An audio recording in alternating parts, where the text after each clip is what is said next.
बहुत बढ़िया। ओम नमः शिवाय। सही है। यहाँ पर माता जी ने बहुत अच्छा पूछा है कि महाराज जी आप जो है अभी आपने कहा कायस्वर कीजिए, तो कायस्वर करना है तो उसमें क्या करना है? ठीक है ना, बहुत अच्छा प्रश्न है। तो कायस्वर जो शब्द है उसके लिए आचार्यों ने मूलाचार ग्रंथ में आचार्य भट्ट के महाराज ने उसकी परिभाषा दी है। वहाँ पर पूछा गया कि मुनिराज की जो क्रिया होती है उनमें कायस्वर किया जाता है और हर क्रिया में कायस्वर किया, तो कायस्वर क्या है, उसकी क्या परिभाषा है? तो बोला काय प्लस उत्सर्ग। काय भी शरीर, उत्सर्ग भी जो है ममत्व मोह। तो कुछ समय के लिए शरीर से ममत्व का त्याग करना एक कायस्वर कहलाता है। तो फिर किसी ने कहा कि महाराज ऐसा हर कोई तो नहीं कर पाता है, श्रावक भी कायस्वर करते हैं, उनके लिए आता है कि कोई पूजा करो कायस्वर करो कायस्वर करो कायस्वर। तो जो है कैसे मतलब जो श्रावक तो ऐसा कर नहीं पाते हैं।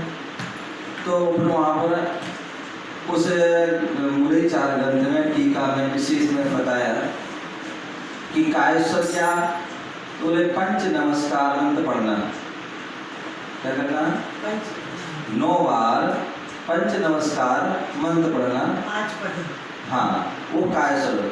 और वो पंच नमस्कार मंत्र जहाँ पर पंच परमेश्वरी को नमस्कार किया गया है वो पंच नमस्कार मंत्र, जिसमें हम बोलते हैं नमो अरिहंताणम, सभी अरहंतों को नमस्कार हो। नमो सिद्धाणम, सभी सिद्धों को नमस्कार हो। नमो आर्याणम, सभी आचार्यों को नमस्कार हो। नमो वच्छायाणम, सभी उपाध्यायों को नमस्कार हो।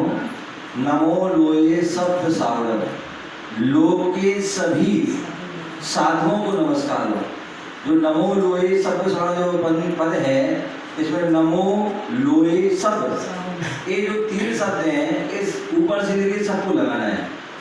नमो लोये सब अरिहंताणम, नमो लोये सब सिद्धाणम, नमो लोये सब आर्यणम, नमो लोये सब वच्छायणम, नमो लोये सब सावड़।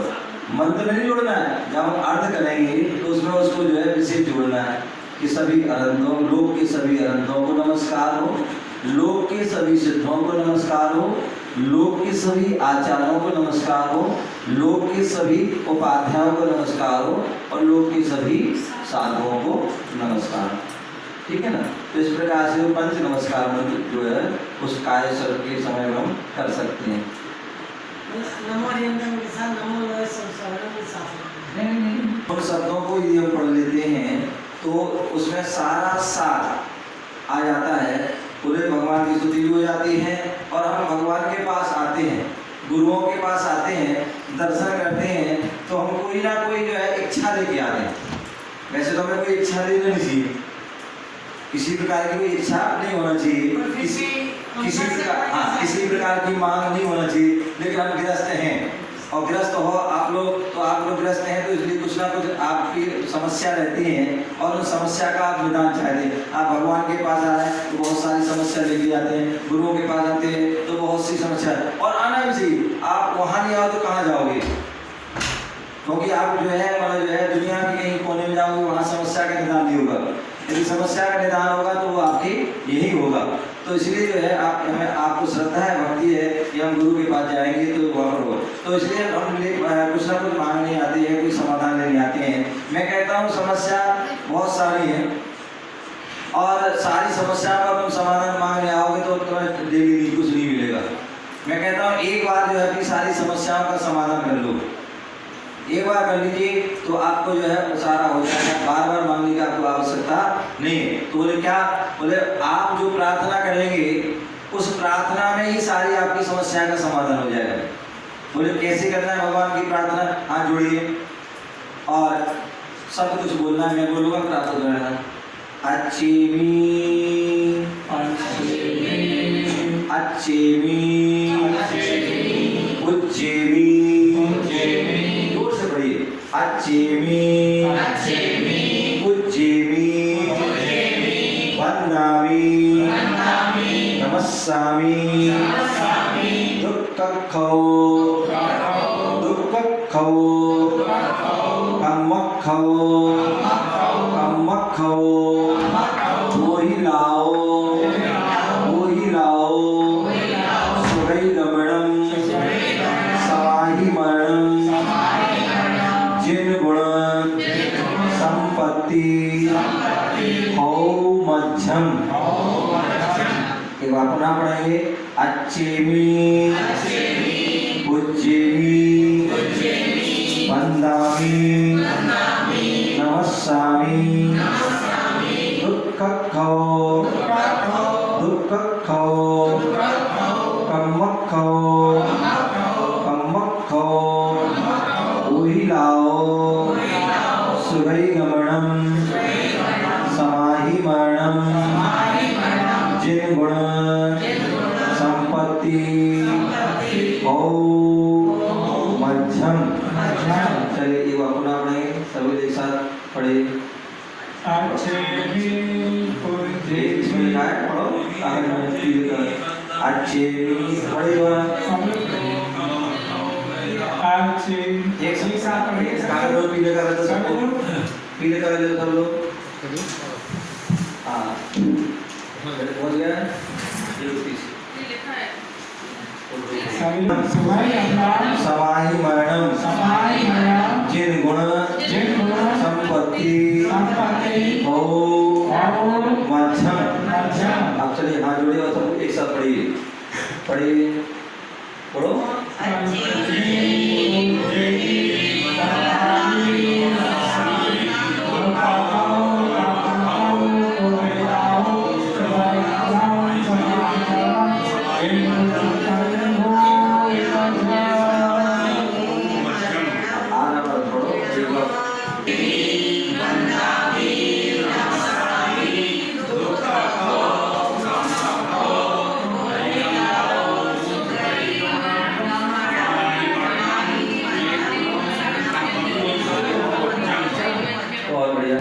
अच्छेमी हे भगवान मैं आपकी अर्चना करता हूँ।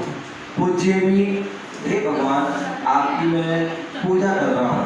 त्रिकाल जो है पूजा होती है ना, प्रातः काल की पूजा, मध्याह्न काल की पूजा और सायकाल की पूजा, ये तीन प्रकार की पूजा होती है। प्रातः काल की, मध्याह्न काल और संध्या काल। बोले प्रातः काल की जो पूजा होती है अभिषेक सहित अष्टद्रव्य से पूजा होती है। अभिषेक सहित अष्टद्रव्य से पूजा होती है। मध्याह्न काल में अष्टद्रव्य से पूजा होती है। मध्याह्न काल में दोपहर में अष्टद्रव्य से होती है और सायकाल में दीपक के माध्यम से, धूप के माध्यम से क्या होती है, पूजा करते हैं। ठीक है ना। तो इस पर तो यहाँ बोला अच्छेमी हे भगवान मैं आपकी अर्चना सदा अर्चना करता हूँ। पूज्यमी आपकी त्रिकाल पूजा करता हूँ। वंदामि मैं आपकी क्या कर रहा हूँ, वंदना कर रहा हूँ। आपके तीन आवर्त करके जो है एक सिरोधि करके सिर झुका करके कर रहा हूँ, वंदना कर रहा हूँ। ठीक है ना। और नमस्सामि आपके लिए नमस्कार कर रहा हूँ, प्रणाम कर रहा हूँ। ठीक है ना। हमने भगवान को क्या किया, अच्छेमी अर्चना की, पूजा की, वंदना की और नमस्कार किया।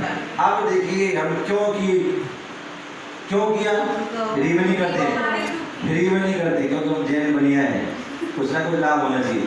तो क्यों कर रहे हैं, बोले दुक्कखौ। हम आए बंदे भगवान के पास आए, गुरु के पास चले आए, हे भगवान ये परेशानी वो परेशानी, तो बोले एक बात अलग नहीं मांगो। दुक्कखौ हे भगवान हमारे मेरे दुखों का, सारे दुखों का नाश हो, सारे दुखों का क्षय हो। सारे दुख हो जाएंगे तो प्रज्ञा समस्या समाप्त क्या होगा। तो इसलिए एक बार दुक्कखौ सारे दुखों का क्षय हो और कम्मखौ। अब दुखों का क्षय कैसे होगा,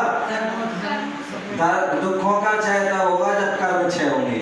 जो 8 कर्म हैं ज्ञानावर्णी, दर्शनावर्णी, भेदिनी, मोहिनी, आयु, नाम, गोत्र, अंतराय, ये 8 कर्म हैं और ये 8 कर्म अनादिकाल से हमें जो है दुर्गति में ले जा रहे, दुख दे रहे हैं। तो इसलिए उन कर्मों का नष्ट हो, कम्मत हो।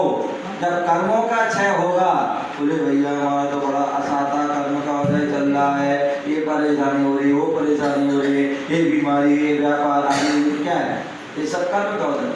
तो बोले इसलिए कर्मों का क्षय हो, और कर्मों का क्षय हो दुखों का क्षय अपने आप हो जाएगा।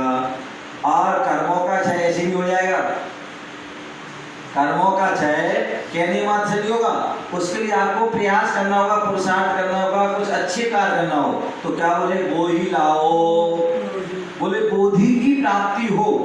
किसकी प्राप्ति हो? बोधि। बोधि मीन्स क्या है? केवल ज्ञान। क्या है? केवल ज्ञान। और या केवल ज्ञान कैसे मिलेगा? तो बोले रत्नात्रय के धारण करने से।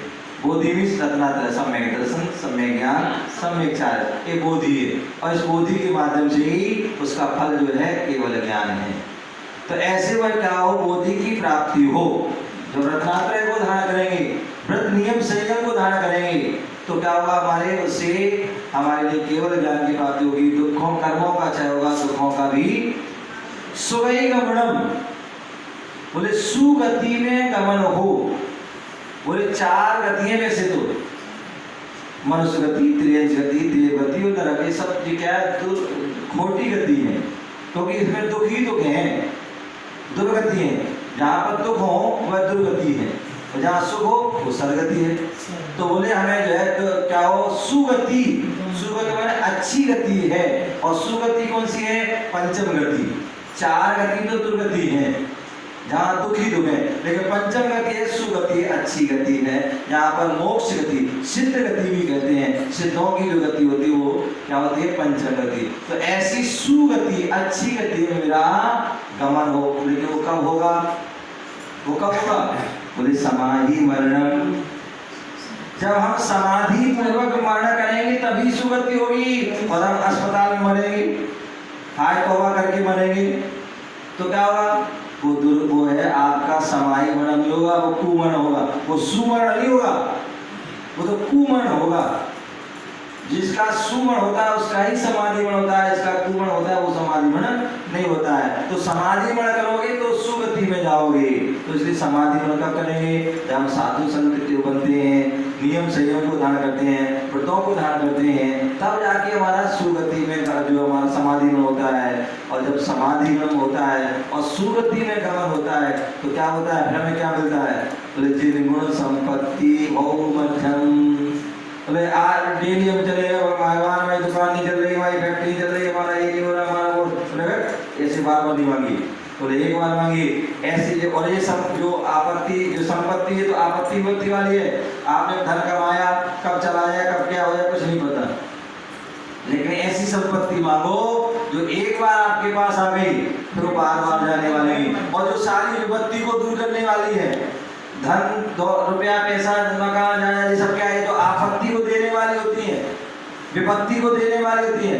लेकिन जो जिन गुण संपत्ति है वह जिसे प्राप्त हो जाती, सारी विपत्तियां, आपत्तियां दूर हो जाती हैं। तो ऐसे में जिन गुण संपत्ति हो मध्यम, मुझे जिनेन्द्र भगवान के गुण रूपी संपत्ति, और जिनेन्द्र भगवान के गुण रूपी संपत्ति क्या है?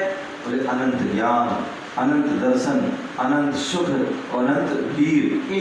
तो ऐसी वह शक्ति मुझे प्राप्त हो। इस प्रकार से हमें प्रार्थना करना चाहिए। एक बार पुनः बोले सभी लोग मिलके, बोलिए हाथ जोड़े,